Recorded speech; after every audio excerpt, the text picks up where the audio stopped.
Hello, everyone, and welcome to today's event, Switching Up Gears, Tech Careers in Singapore, organized by the Singapore Global Network and Infocomm Media Development Authority, or IMDA.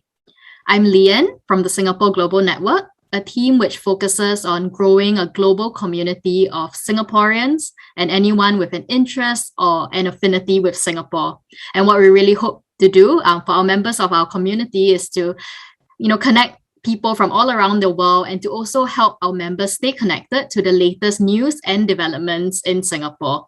So today's event is really, all about sharing and showcasing what are the latest career opportunities in Singapore's tech industry. It's an exciting and booming one. So I'm sure we're all excited to hear from our slate of speakers later. We have speakers from 5 companies, and I know I'm really looking forward to hearing from them. So together with IMDA, we're really excited to present to you today's event. And I think right now I will pass the time over to Kimberly Fu, Regional Director and Principal Consultant at IMDA, who will take us through the program for today's event and also share a little bit more about the Tech Skills Accelerator virtual fair, which is also ongoing now. Kimberly, please. Hi, thank you, Leanne. Hi, everyone, and thank you for joining this session. We know many of you are coming from different time zones around the world today. My name is Kimberly from IMDA, and I work on the Tech Skills Accelerator Global Talent Initiatives. So I will be facilitating the event today, and I will give you an overview of what to expect over the next 1.5 hours. I know that people are still streaming in, so they can catch up with the program. So I will briefly share with you IMDA's virtual career fair. After that, we will hear lightning presentations from 5 guest speakers. We are so pleased today to have with us today Bill Lee from Azendian, Patrick Teo from Google, Wintia Goh from NCS, Nishit Gupta from IBM, and Jonathan Liang from ThoughtWorks. So after the lightning rounds of introductions from the speakers, we will have 2 breakout sessions.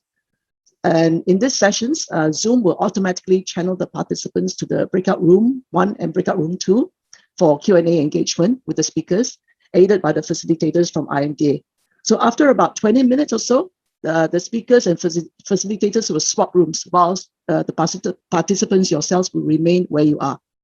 So for now, please ensure that your microphones remain muted for the duration of the presentations. But if you have any questions, you will have a chance to engage the speakers during the breakout session later. And for your information, the presentation segment of this program will be recorded and it will be made available next week. So first, let me just start off to share with you that IMDA is organizing a Tech Skills Accelerator TeSA virtual fair, and that's happening between 15 November to the 17th of December.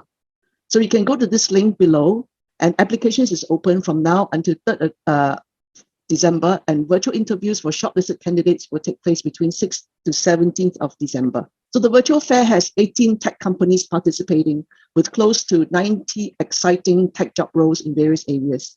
There are job roles for product development, company-led training, and mid-career roles.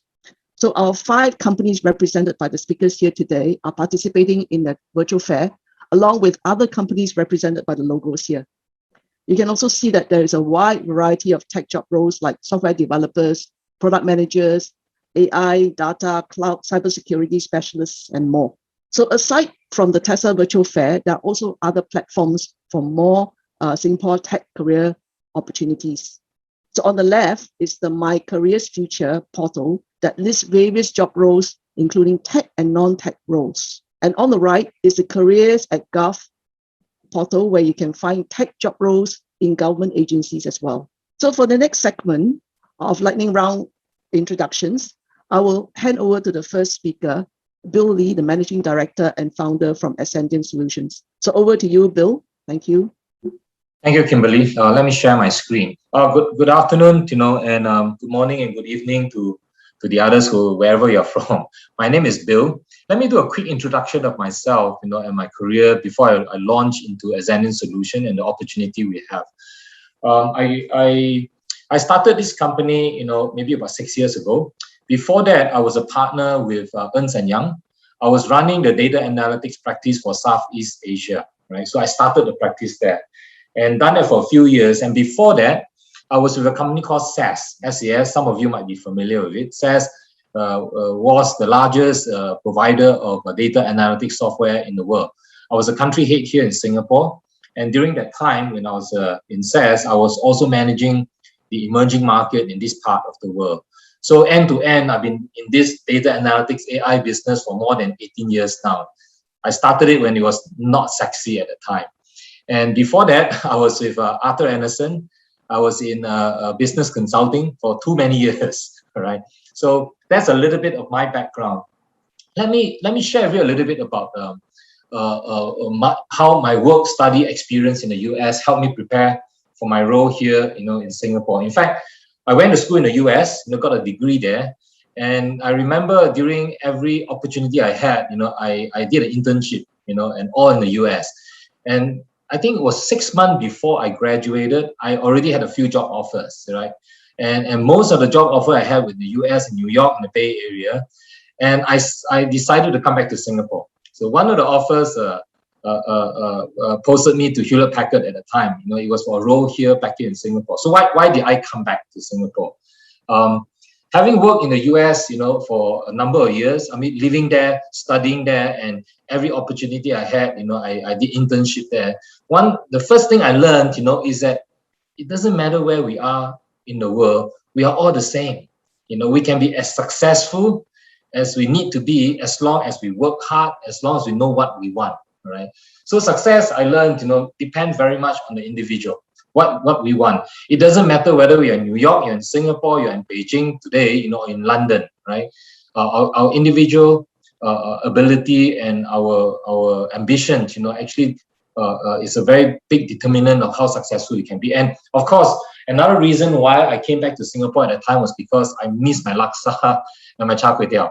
You cannot find the same quality anywhere else in the world. So, I'm a big foodie in a way. And I think one last point there, is that business, in Asia was booming at the time, right? And I think it is still booming today, especially in the tech area. I can tell you, for the last 18 years, in this AI and data analytics kind of business industry, Asia, is one of the area in the world whereby the take-up of AI and data analytics is growing faster, than many other places in the world. Right. So why did I start Azendian Solutions? Right. I was in Arthur Andersen, I was in Ernst & Young, I was in SAS, I was in Hewlett Packard. These are all large American MNC, right? So why did I leave all these large aircraft carrier, and jump into this small little sampan called Azendian Solutions? Why did I do that? For many years, when I was in senior management position, I have many C-suite telling me, Bill, I don't really care what kind of tools, you want to be trying to sell me. I have a business problem. If you have a solution that can solve my problem, show me where the dotted lines are, I will sign, right? So I have always been, in product companies which are providing tools, right? Not so much solutions. So I started Azendian to build solution, okay? And second thing, I realized, was that having worked in Singapore for many years, as specifically in the last 18, 19 years, in the data analytics industry, what I found out, is that in Singapore, the data analytics skill set, is as good as anywhere in the world. Singapore is such a magnet, that we attract people from all over the world, and in Singapore, we have a pool of people, including the locals. We are good enough to develop world-class enterprise software solution, right? And of course, I wanted to prove that, and at that time, maybe I was a little bit bored with all this corporate life. I decided to jump off the large aircraft carrier and started this small sampan, which today we're about 60 strong now, not quite a sampan anymore, and we're continuing to grow. So that drove me to start this. And I think 6 years down the road, I'm happy to say, that that decision was the right one. Although I've never been more stressed, I never worked harder in my life. Compared to the last 32 years, this last 6 years, the satisfaction was really, really high. Because whatever success we achieved, we knew, we achieved it, not because I had a big name behind me, right? So, who is Azendian Solution? We are champions of data. Obviously, that's our tradition, right? So we are champions of data-driven and AI-enabled smart city solution. But the smart city solution we're in, are very specific. We focus in two industry areas which we do very well in. The first, is what I call a built environment or estate, right? So that we focus in two kinds of built environment. One is the commercial building. So commercial building, will be from your office tower to shopping mall to hospital to large hotels, or even school institution, right? So buildings which shares a lot of engineering type of equipment, right? And on the industrial side, we focus on manufacturing plants, power generation plants, and also water treatment plant, right? And maybe I'll just give a very quick rundown on what our solution do. We build a unified platform, whereby it does not matter whether, your back-end system, your engineering system is from Schneider, Hitachi, Toshiba, or whatever, your elevator, escalator, your building management system, your HVAC system.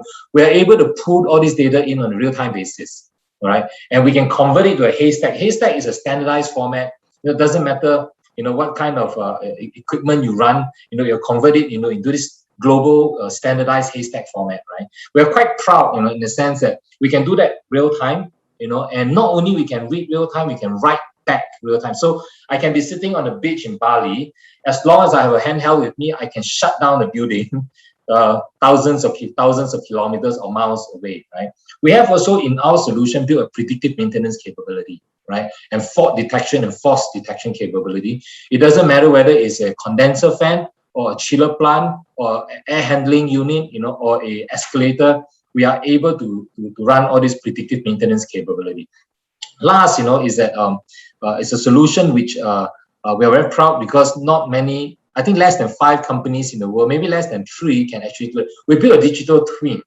This is a mathematical and statistical digital twin which represent the entire HVAC system, your chiller plant, and also your AHU, the air handling unit, whereby it renders relationship of every component in there. You render relationship of the energy that's coming in, and of course the expected outcome. Of course, the result, what we're after is that use as little energy as possible to produce the same outcome. So the savings we can achieve is between 5 to 20%, which is fantastic, right? We also have another solution. I don't have much time. We call our smart campus solution. Our solution is not used by the students, it's not especially not the parents, right? It's used by the faculty and also, the administrator of the school. We have 40 modules, and we sell them by the module. So I wouldn't have time to cover all the modules. I just share a couple of very popular modules, with you. So one of the modules we have is student progression model, right? So what it does, is that, let's say you run a university, your business school, you have 1,000 students just matriculated. Before they even meet the first professor or the first tutor, we are able to predict, for every single student, 3 years down the road when they graduate, whether they end up in the top 20th percentile or bottom 20th percentile. We can even predict the GPA. Okay, and our model is between 86 to 92% accuracy, depending on which school, whether it's school of accountancy or school of engineering, so on and so forth, right? And not only I can tell the Bill is going to be at risk student, I can tell the reason why. I can rank the most important reason to the least important reason. And again, that model is between 86 to 92% accuracy. The next module is the recommendation engine. There's someone like Bill in the past, same background, academic performance, same household background or whatever. We have implemented this 3 intervention strategy. They actually improved, they actually did better. This 5 intervention strategy, they actually got worse. All right. So we have 40 modules of that, helping students to progress, and we feel very proud of both our estate and also our campus solution, because, our solution help the community which we serve to be more sustainable. We actually reduce the carbon footprint. So one of the polytechnics we worked here, we help, for example, on the estate area, for example, for a few of the buildings, there are 5 chiller plants. The smallest chiller plant supporting a few buildings, we save enough energy in a year to run 27 HDB 4-room flat, right? And we save enough energy, not releasing 47 tons of CO2 into the air. So we're very proud that what we do. We work very hard, but we know that with the solution we built, actually make our environment better, more sustainable. And from the campus side, we help every single student progress to the maximum of their ability. Doesn't matter what kind of background they come from, right? So that's a little bit about what we do. I mean, later in the Q&A, if you have any more questions, you can ask me. I don't have a lot of time. But let me just touch on the kind of talents when we seek, right? So we are looking for data science trained folks, data management, modeling. We're also looking for OT engineer, the operation technology engineers with IT capability, or who wants to build IT capability. We are also looking for product marketing and development folks, folks with that kind of skill set, and of course, business analysts. But let me just highlight this product marketing and development part to show why is it different, working in Singapore for a company that start up in Singapore than say for another country. I work in all these large MNCs before, right? I mean, when they say, oh, I need you to hire a product marketing manager to launch this particular product, the entire storyboarding, the font size, the color coding, the entire pitch of the whole product is done somewhere in the US already. When it comes down here, the product manager is supposed to launch that, and all the guidelines are done. With Azendian solution, we are the one who determine what is a font, we want to use what color, what is the pitch, what's the storyboard, and how do we pitch to, say, a president of a university, and what the entire storyboarding look like. And we develop that ourselves, and we launch it, and we implement it, right? So joining Azendian solution, doesn't matter whether it's in the data science area or OT engineer side, or business analyst, you get to be part of the story from envisioning, envisioning what kind of product we want to build, to designing it, developing, building, launching it, all the way to the marketing side, right? So I think it is really exciting in Singapore right now. All kinds of technologies companies are here. There are a lot of opportunities which you cannot find elsewhere in the world, right? So with this, thank you. Hi, everyone. Again, thank you, Bill, for sharing your journey. Good morning, good evening, good afternoon, everyone. My name is Patrick Teo, and I'm a Singaporean and also the tech site lead for Google Singapore. It's good to see so much interest in tech careers in Singapore. Yeah, I wanted to share with you my journey. I too, like many of you 4 years ago, was also trying to understand what tech was like in Singapore. Like Bill, I grew up in Singapore and also got my first computer when I was 12. And then I went to the US for university after NS, and then joined a number of startups and big tech companies during the .com boom. I returned to Singapore about 4 years ago only to join a local startup called Redmart, and then joined Google in 2019.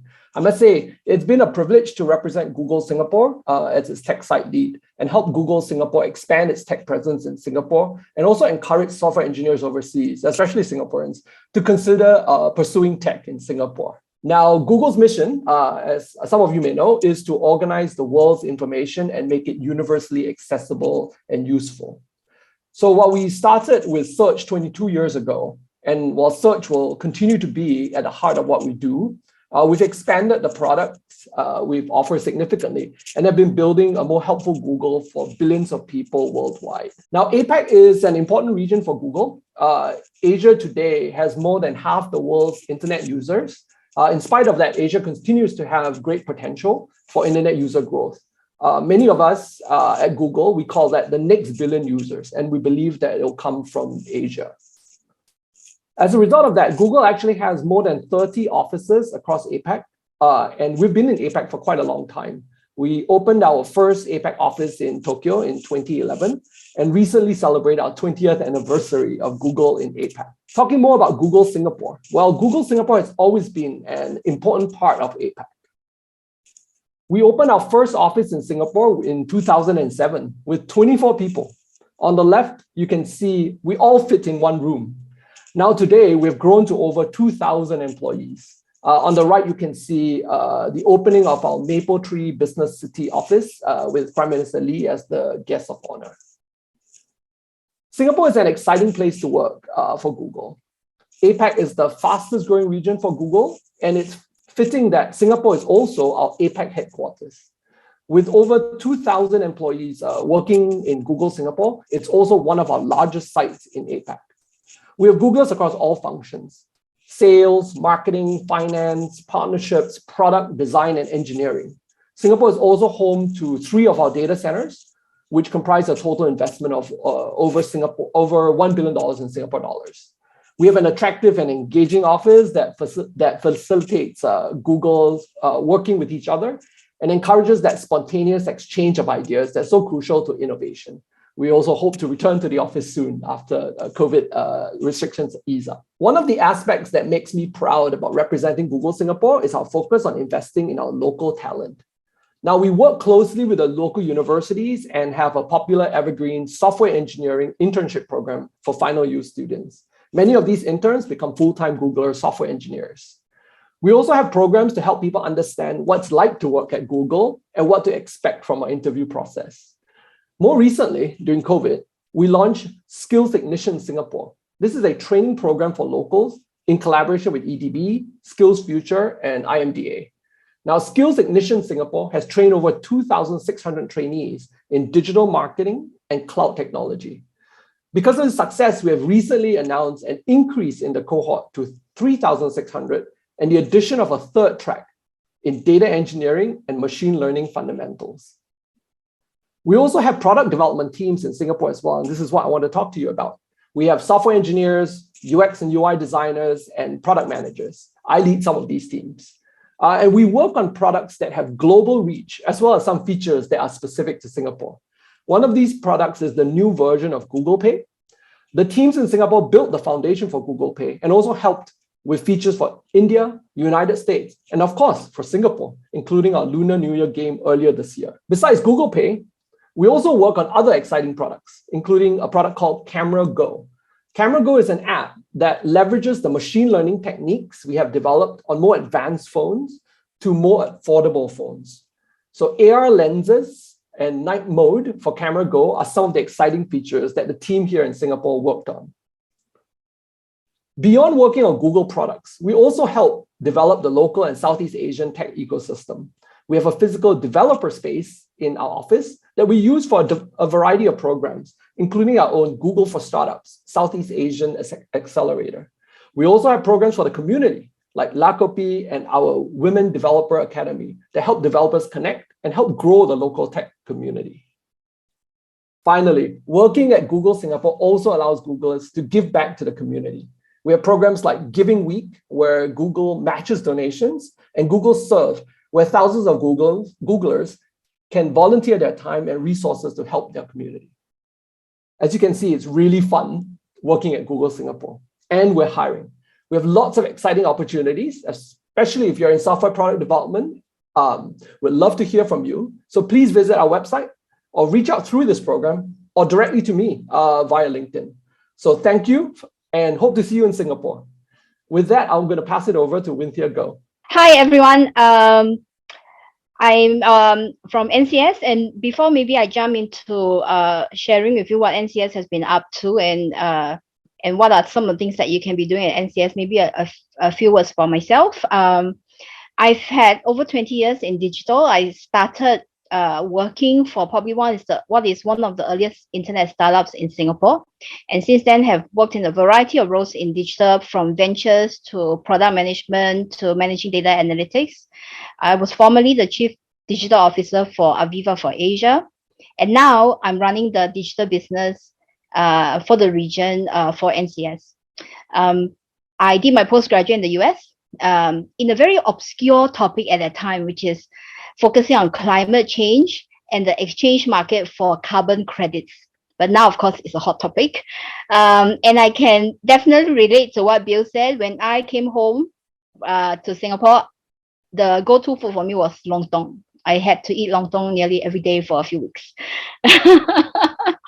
Okay, so let me tell you a little bit about NCS. For some of you, you may have heard of NCS. NCS is 40 years old.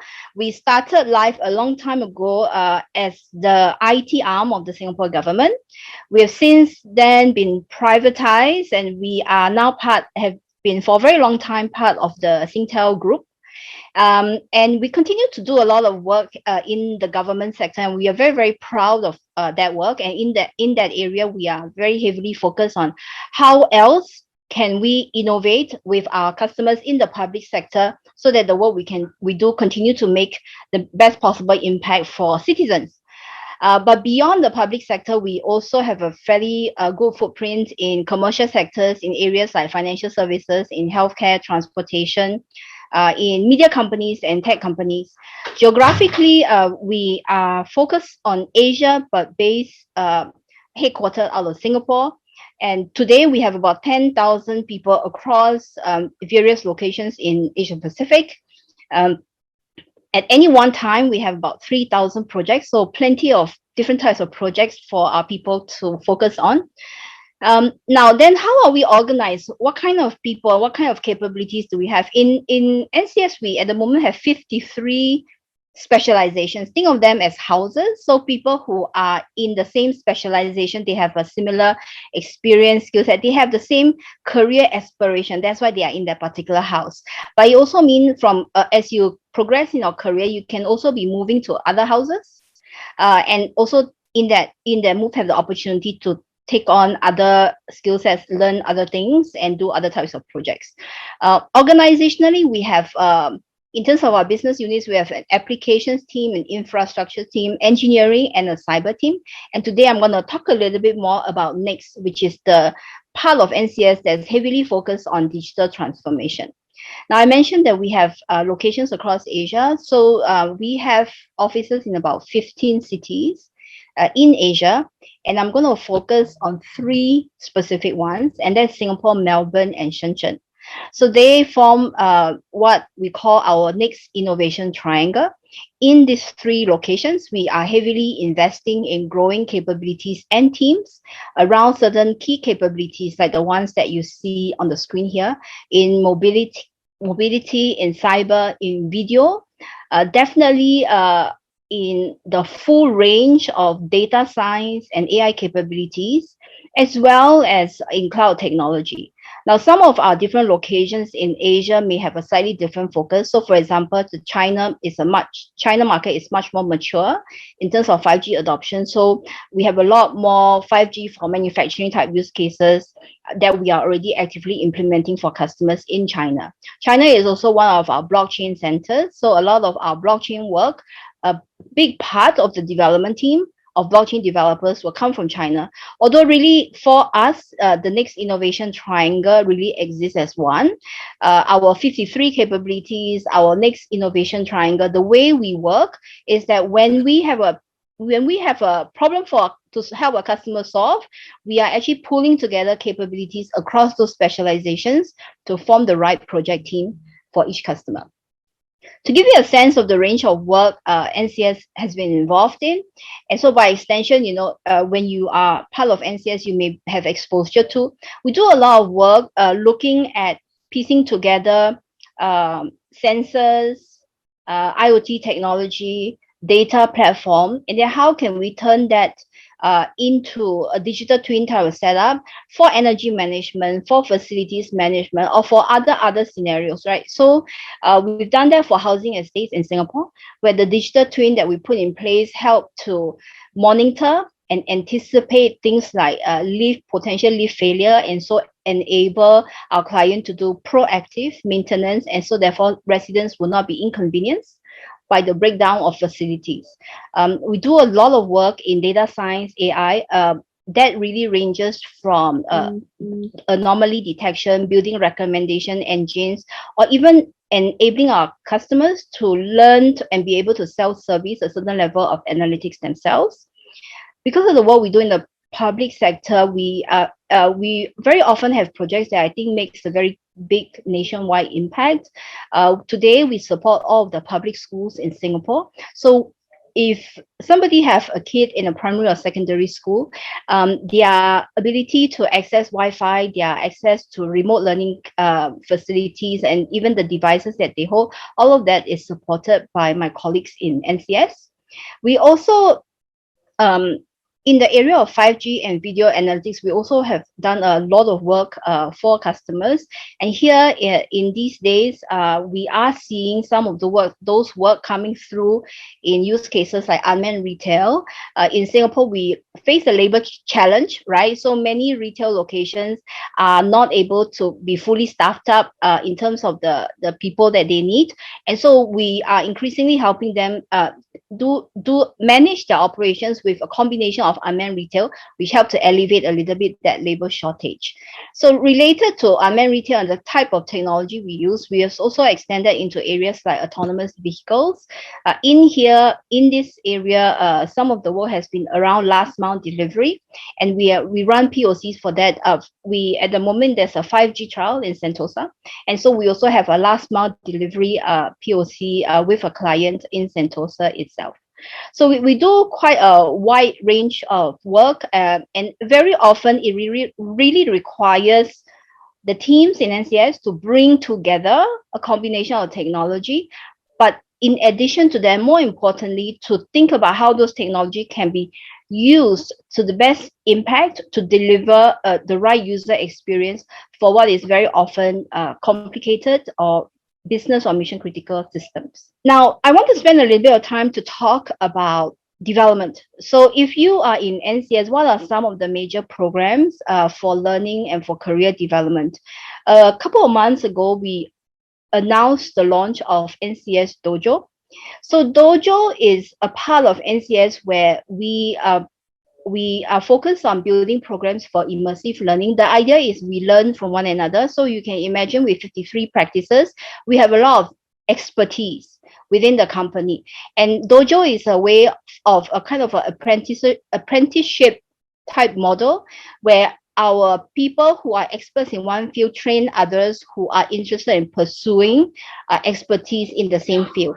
So agile skills and development is a good example of that. We run monthly agile coaching for our people, and the agile coaching is done by our very own practitioners, they themselves being good experts from the agile projects that they execute for customers. We also have a program that's quite unique to NCS called Nucleus. So Nucleus is a special program that we put together where the young talent that join us can get into a 5-year program where not only are they working with us, but while they are with us, they also have the opportunity to learn and take courses towards NUS accredited certification program. If they finish the whole 5 year, they will be able to, while working with us, also earn a Masters of Tech. And even in that Masters of Tech, there's an opportunity to take on certain fields of specialization. So if you choose data and analytics as a specialization, then you'll be joining part of my team for a good period of that time. So some pictures of previous batches of our Nucleus colleagues, and people that you will meet as well if you join us, whether directly through a role or through the Nucleus program. The other thing that I wanted to share is that in NCS, learning and leadership development doesn't just happen in selected programs. In fact, as our people progress their career, we also have a lot of leadership training programs, such as the Leaders Base Camp, that is an example of here, that we would provide for our people. In fact, in the career progression of NCS, we recognize that people in the tech field, some people are technical specialists. So the career track for them, they can continue to advance in their technical field, but they may want to remain primarily as an individual contributor. And then there are others who take a different track, and their career progression will see them taking on more and more perhaps managerial responsibility and being responsible for the growth and development of others. We support both career models, and in both scenarios, you have an equal chance of continuing to progress in your career with NCS.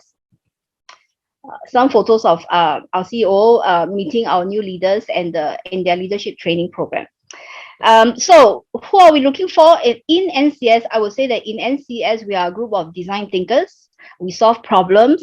We help customers come up with the strategy. We architect the solution. We make sure that we help them understand the data. So we are analysts, and then we both design, develop, and engineer those solutions. So therefore, we are looking for people like us, like-minded individuals who share this passion to join us. I mentioned earlier that we have our 53 specializations. So you can join and start your career in NCS in one place. And then we also actively encourage job rotation. And that's because, digital and tech is such a growing field. I can imagine that many of you will have interest in more than one area. And then in a place like NCS, with the range of capabilities as well as the range of work we do, we very often can support those career aspirations. Last slide. Some QR codes for you, but my colleagues and I will also be around later. So if you have any questions, please feel free to ask them, or connect with me directly on LinkedIn as well.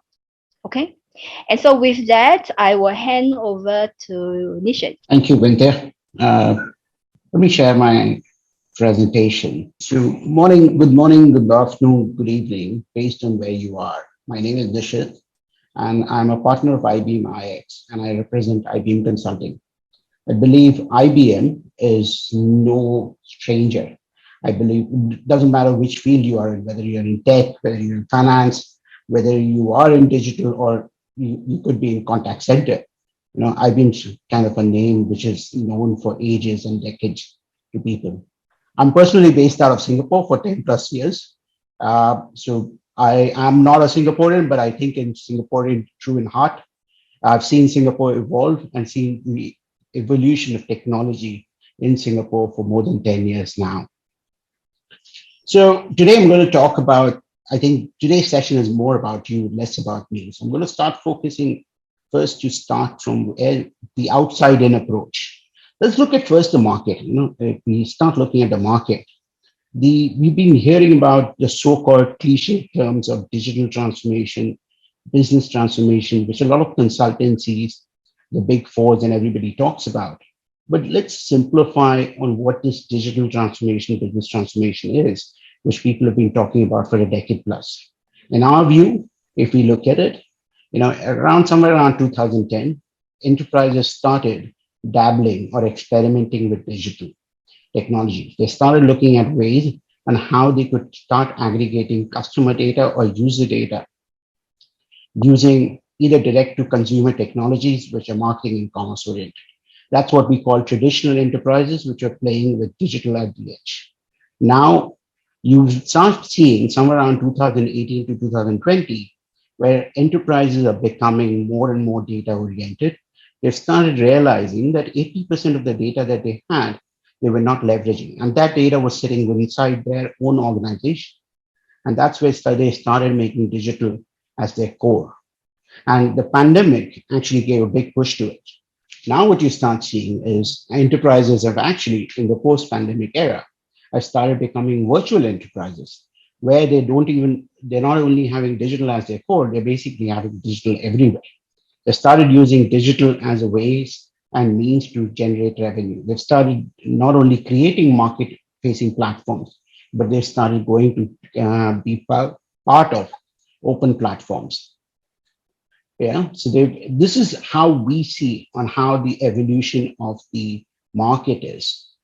Now, in all of this is also combined with the explosion of technology and the explosion of trends like sustainability. I saw people talking about sustainability and how they're saving CO2, which is being released into the environment. This COP26, which came out in the market where the leaders got together. In all of this, I think what we look at it as IBM is our customers are finding it very difficult to navigate. And that's where they need a partner, somebody who is IBM Consulting, a new partner which can play with the new rules of the modern business. And that's what we are. I would put it very simply on what we do. We do strategy, we do experience, we do technology, and we do operations. Everything within that we've spoken about, or whether you talk about IoT, or you talk about sustainability, or you talk about any quantum computing, is all sitting within these 4 pillars, which is about doing strategy for our customers, doing experience design, right from employee to customer experience, coming up with evolving technologies, which can be used for our customers to solve their business problems. And finally, how do we help them to operate in a most cost-efficient manner?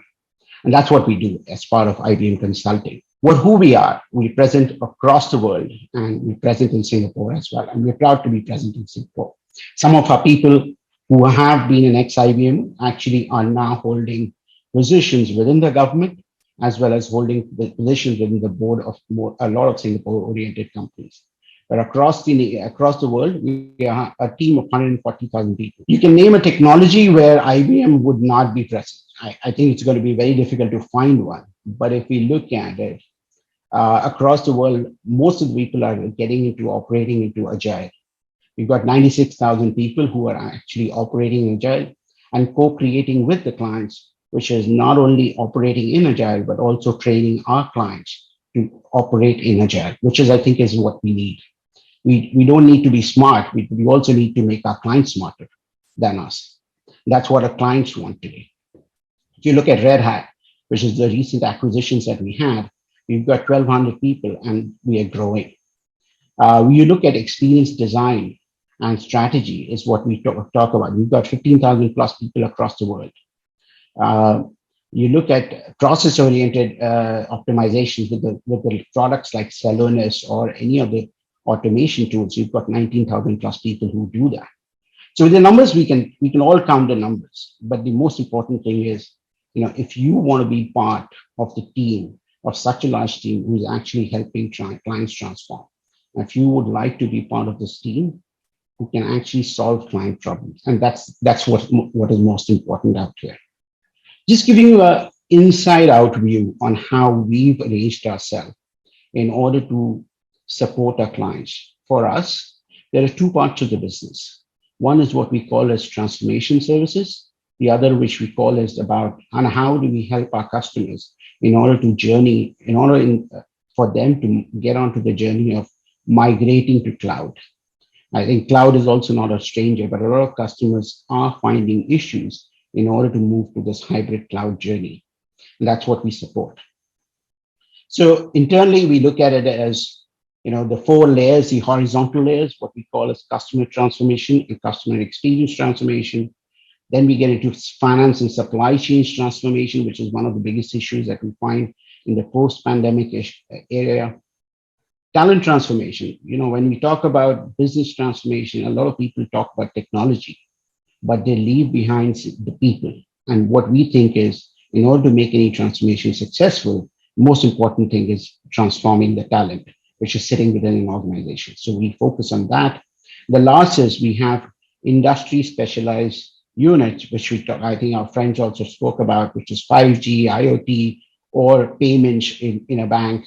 So we help our customers with bringing in the industry expertise. On the vertical side, we think across all of this, what runs is the cloud transformation, helping our clients navigate into the journey of migrating to cloud, as well as data. Today, data is the most valuable thing, and hence what we help our clients in order to not only secure data, but also in terms of how they can monetize data. Again, in all of this, AI is infused, but what we also, as IBM, because we are one of the leaders in AI, we actually talk about how do we use AI responsibly. Because that we think is being a leader within the whole world is our responsibility to coach people in order to leverage AI in the right way. So I'll keep it short and sweet, which is basically, if you would like to be part of this team, which is 140,000 people, and if you'd like to work with them, then what we need you is, we would like you to be part of this family. You're more than welcome, but you have to bring in the passion in order to have an impact onto our customers. So some of the people that you would like to have is more around T-shaped people. If you haven't read about which is T-shaped, it's basically you need to have a depth or an expertise, but you need to have a breadth in order to navigate across multiple roles. An ability as well as an eagerness to operate using Agile and operate with multiple skill sets. As you can see, how we operate with multiple kinds of teams or multiple kinds of skills coming together in order to solve a client problem. As I mentioned earlier, we don't create in silos and deploy projects. We love to create or co-create with our clients, making ourselves smarter, making our clients smarter. We leverage an outcomes-based approach, which is basically everything that we do needs to result into business outcomes. And finally, you have to be part of this fun and fast-paced environment. That is what we are. If you're interested, again, you can connect to me on LinkedIn. You can write Coco. Email is here. Coco is part of our HR team, and she's also part of this call. Or you can use the method which Kimberly mentioned in the call just previous to me. Thank you. And I'll be there in the breakout if you have any questions. Next, over to you, Jonathan. Thank you. Thanks, Nishit. Wow, after these 4 speakers who are giants in their own rights, it's a tall order for me to follow that. I'm the final speaker for this segment at least. Today, I'm going to share with you a little bit more about this company or community that I'm currently working in. So first of all, I would like to say a very warm hello from Singapore to all of you. Get it? My name is Jonathan. I'm the last speaker, like I said, for this segment. I've had the privilege so far of delivering extraordinary impact with a lot of my fellow thought workers here in this company. Before I go deeper into this, I just have to say again that I have tons of respect for all of the speakers that have gone before me. Every single one of us here have a position, have a place in this tech ecosystem, right? We see each other as partners in this ecosystem that rely on each other to survive, to do well, to build Singapore to the way that is, to the shape that it is today, right? And when it comes to who I am, right, in this entire ecosystem, let me share a bit more about myself, right? Of course, it's my name, Jonathan. You can call me John as well. I have a little bit more than 8 years of experience so far in the field of talent acquisition, right? I'm a recruiter, right? It's been about 5 years of this 8 years so far in ThoughtWorks. Some of you might think, my goodness, 5 years in ThoughtWorks, 5 years in a tech company alone might seem like a long time. Well, it is, right? But to me, it didn't feel like a long time. Some of the reasons will show itself later on. I am currently playing the Southeast Asia recruiting lead role in ThoughtWorks, and I'm also a member of the Southeast Asia leadership team. When I first joined ThoughtWorks 5 years back, I joined as a junior recruiter, right? So much, my goodness, so much to learn. And let's fast forward today. The amount that I have to learn, or the amount that I perceived that I had to learn, just increased from 5 years ago till today. The more I learned, the more I realized I had to learn. I did not study anything related to tech. I studied visual communication, right? I guess if I followed that path, I could perhaps be a UX designer, still be a designer, right? Still in the tech field. I also took a minor in business because I was so interested in what makes businesses work and what makes them tick. I spent some time even going into understanding accountancy, balance sheets, went into looking at marketing, right? And I also looked into how we can maybe make some decisions from a management point of view and using the right tools to do that. The next thing also is I did spend a bit of time outside of Singapore as well, right? When I say a bit, I went on exchange and also extended my stay there during the summer break to travel around. I was in Stuttgart, Germany. I learned a bit of German enough to order a beer, IMDA bitter. I also traveled within Europe. I've also been lucky enough, right? Very fortunate to also travel to many countries all over the world as well. And it was just a short period of my time, because while I was overseas and whenever I'm overseas, I always think back to what we have here in Singapore.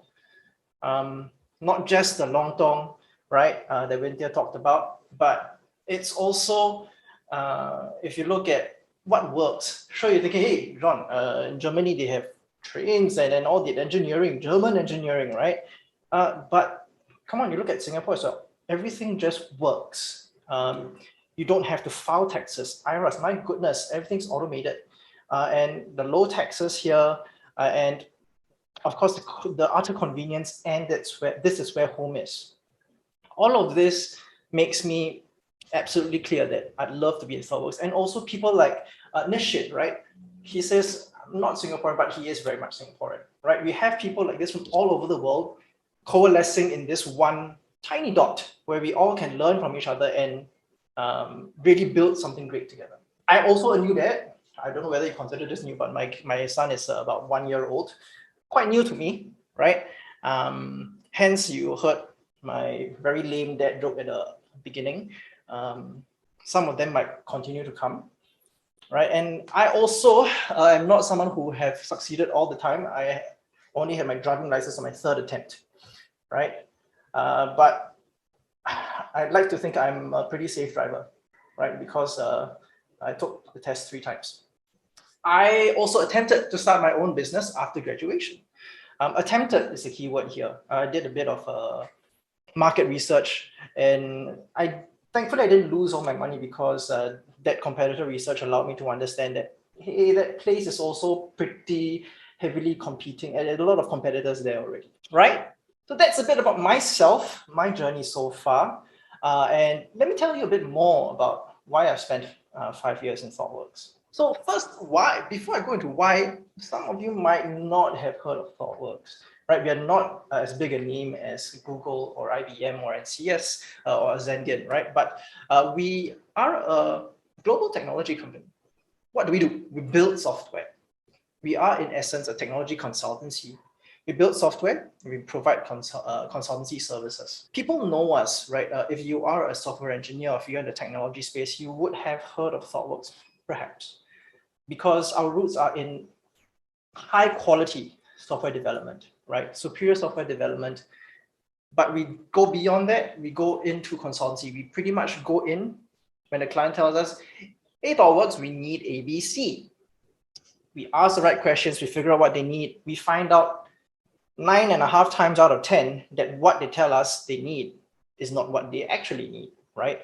And we do that. Analysis, we do that discovery phase all the way through to the end to delivery. We don't do that much of maintenance and support because our key value, again, is in superior software development. And a big part of why I stayed, right? I think these little award badges here also show us, lets me feel good, right? And lets me feel that, hey, I have made the right choice. Some of these awards here, they just showcase the kind of culture that we have propagated in ThoughtWorks. Right now, ThoughtWorks Southeast Asia is about 300 in total. Globally, we have about 10,000. But Southeast Asia, we have about 300 of us. And the ability to have a flat structure, right? That's something that is hard to maintain in a company of this size. So we were also certified as a great place to work. This is a very recent one, and we were actually in this, all of the companies that are certified as a great place to work in Singapore, we have appeared in the top 5 tech of all tech companies, right? And we are the only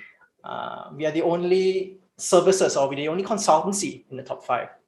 So flatness that I mentioned before, that's a big part of me being confident that my voice will be heard, right? The amount of support that I was given to grow to the place that I am here today, it has been tremendous.